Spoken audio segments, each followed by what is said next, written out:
Hello बच्चों। तो हम आज आपके लिए लेकर के आए हैं क्लास 10th का एक chapter trigonometry ratios. Chapter name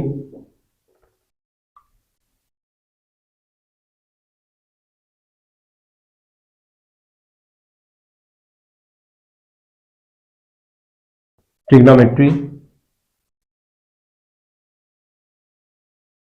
ratios.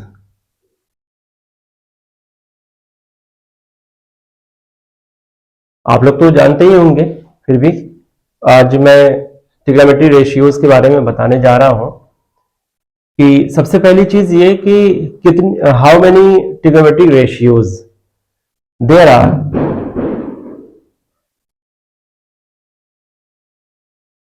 6 trigonometry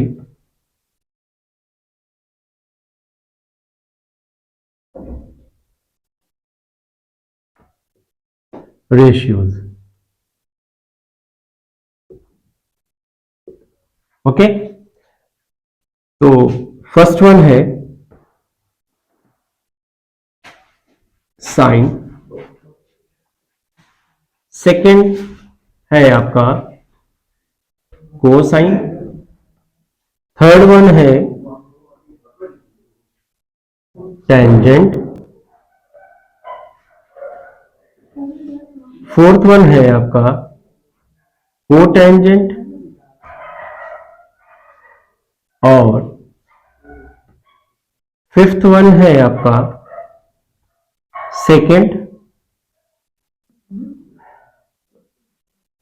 and the last one that is sixth one is cosecant. This is the full form. Okay, but आजकल क्या है कि हम लोग फुल फॉर्म नहीं बल्कि शॉर्ट फॉर्म हम यूज करते हैं। जैसा कि आपने देखा होगा साइन, कोसाइन का शॉर्ट फॉर्म है कॉस, टेंजेंट का फॉर्म शॉर्ट फॉर्म है टेन एंड कोटेंजेंट का कॉट, सेकेंड को सेक एंड कोसेकेंड को बोला जाता है कोसेक। ठीक है, और सबसे बड़ी चीज ये है कि ये सारे ट्रिग्नोमेट्री रेशियोज जो आपके अप्लाई होते हैं वो बेसिकली राइट एंगल ट्रायंगल पे ही अप्लाई होते हैं। जैसा कि ये देख सकते हैं आप, ये एक राइट एंगल ट्रायंगल है जिसमें दिस इज, अगर मान लेते हैं सपोज दैट कि अगर हम ये मान लेते हैं कि ये एक एक्यूट एंगल है और इस एक्यूट एंगल का नाम थीटा देते हैं, तो हमें सबसे पहले ये चीज जानना है कि थीटा जिस एंगल को हम कंसीडर करते हैं उस एंगल के सामने वाली जो साइड होती है वो परपेंडिकुलर कहलाती है। तो ये साइड हमारी क्या कहलाएगी? परपेंडिकुलर।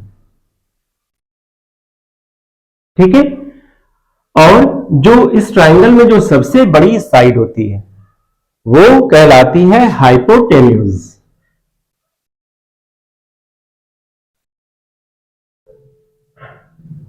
और जो बचा हुआ साइड है ये कहलाता है बेस।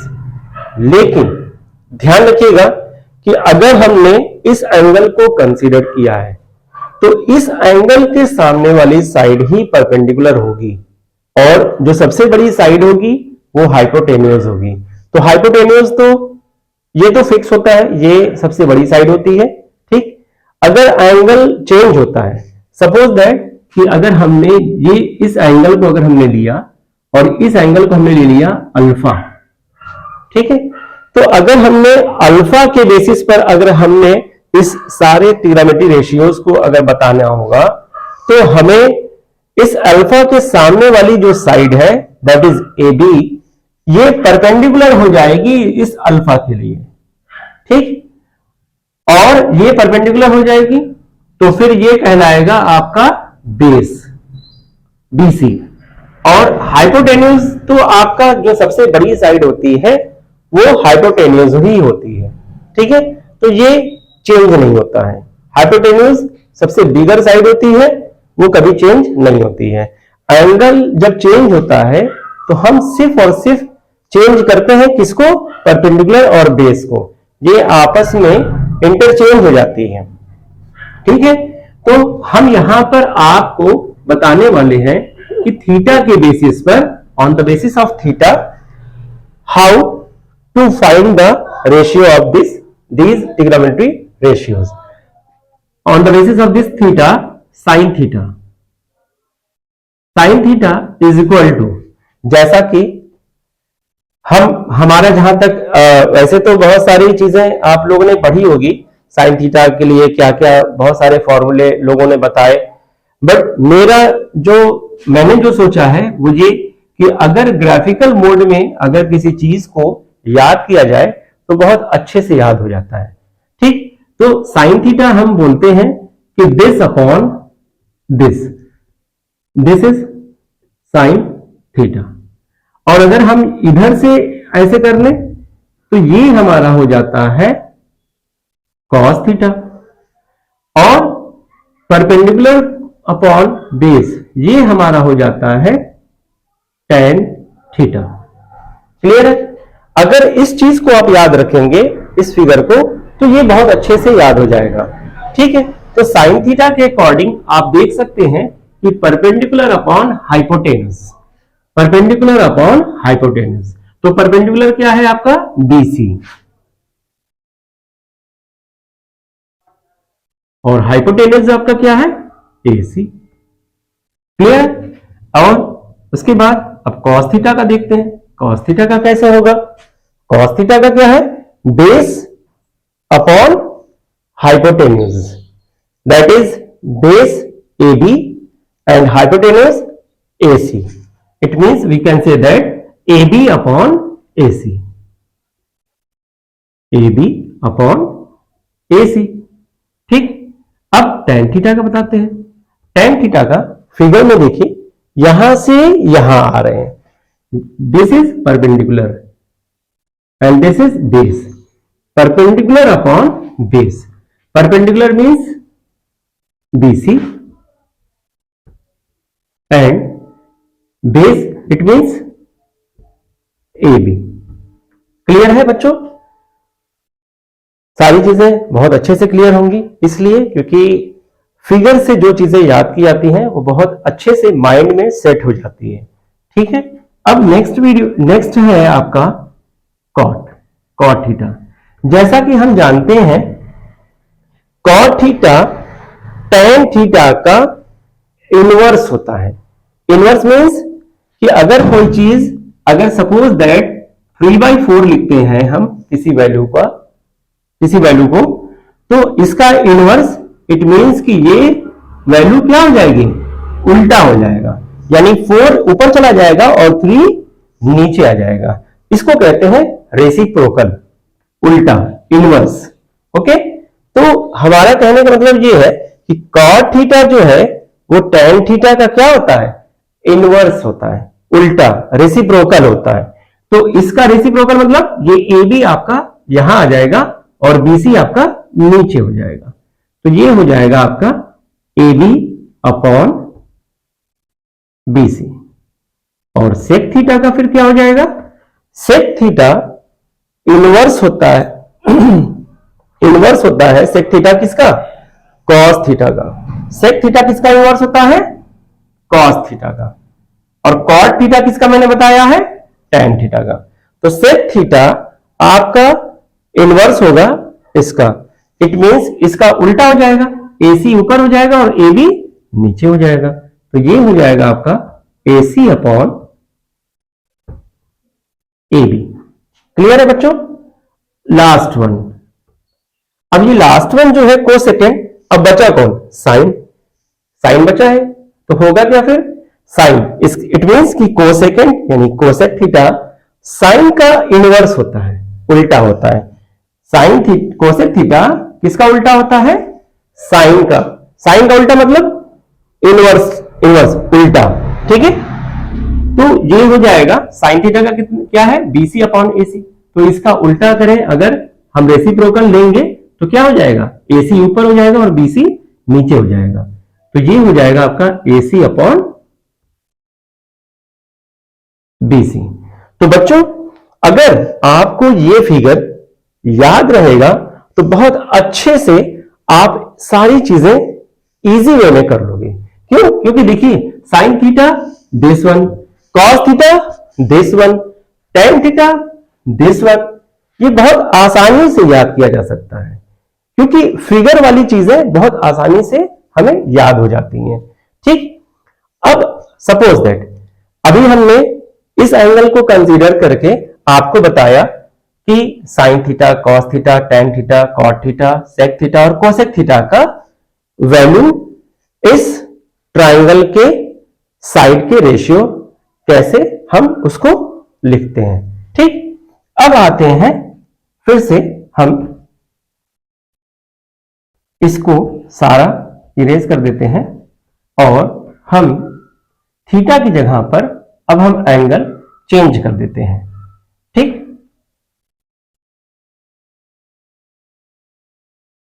ठीक है, अब हम इस एंगल को कंसीडर करते हैं और ये एंगल मान लीजिए हो जाता है अल्फा।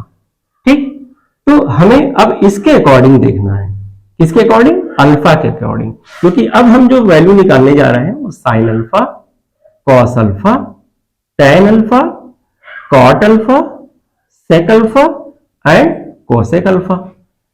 अकॉर्डिंग टू दिस सबसे पहली चीज कि इस एंगल को कंसीडर कर रहे हैं तो इस एंगल के सामने वाली साइड हो जाती है परपेंडिकुलर, तो आप इसको क्या करेंगे, चेंज कर देंगे, ये हो जाएगा आपका क्या, परपेंडिकुलर। ओके, और इसको चेंज कर देंगे, क्या कर देंगे हम, बेस, ये हो जाएगा आपका क्या, बेस। ठीक, तो अब ये जो चीजें हैं, ये जो चीजें हैं, अब ये देखिए कैसे हम बताते हैं आपको। हमने आपको बताया था, क्या किया था, अब देखिए हमने जब एंगल इसको लिया तो साइन थीटा यहां से हम यहां जा रहे थे। अब अगर एंगल चेंज हो रहा है तो साइन थीटा हमारा किधर से हो जाएगा, साइन थीटा हमारा इधर हो जाएगा, यानी अब साइन थीटा हमारा डायरेक्शन चेंज हो गया। कॉस थीटा का डायरेक्शन क्या हो जाएगा, दिस अपॉन दिस हो जाएगा, ये हमारा कॉस थीटा हो जाएगा, सॉरी अल्फा, क्योंकि अब हम किसको ले रहे हैं, अल्फा, और यहां पे भी क्या होगा, अल्फा। ओके, और फिर अब क्या करेंगे हम, दिस अपॉन दिस, सब जब हमने एंगल का डायरेक्शन चेंज किया, एंगल इसको बजाय हमने इसको कंसीडर किया तो सारी चीजें उल्टी हो गई। ठीक, अब परपेंडिकुलर अपॉन बेस ऐसे हो जाएगा, ये आपका हो जाएगा आपका tan अल्फा।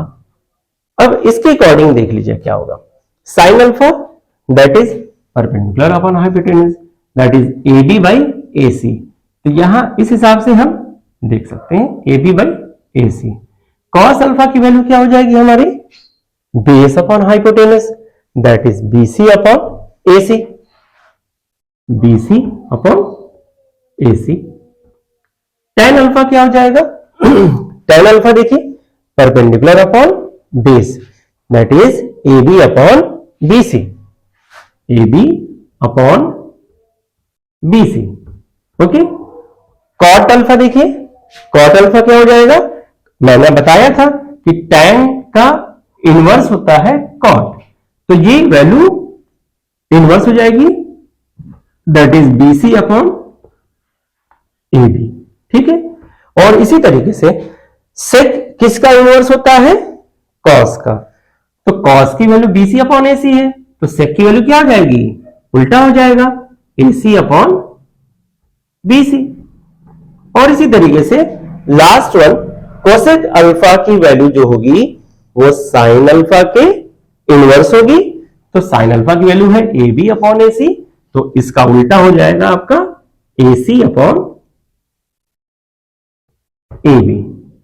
तो बच्चों आज के लिए मैंने सिर्फ सोचा था कि आपका ये कॉन्सेप्ट क्लियर कर देंगे, इसलिए क्योंकि बच्चों को इस टॉपिक में बहुत कंफ्यूजन होती है कि एंगल अगर चेंज होता है तो बच्चे बेसिकली यही मिस्टेक करते हैं कि अगर जैसे एग्जाम में कभी पूछ दिया जाता है इस एंगल के अकॉर्डिंग, तो होता क्या है कि बच्चे कंफ्यूज होकर के कुछ और लिख देते हैं।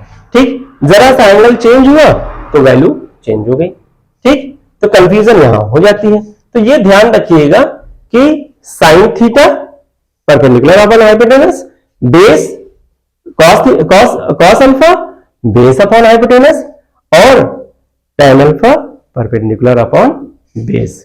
तो एंगल अगर हम चेंज करते हैं तो हमारा परपेंडिकुलर और बेस आपस में क्या होते हैं, इंटरचेंज हो जाते हैं। तो ये बात बिल्कुल ध्यान में रखिएगा।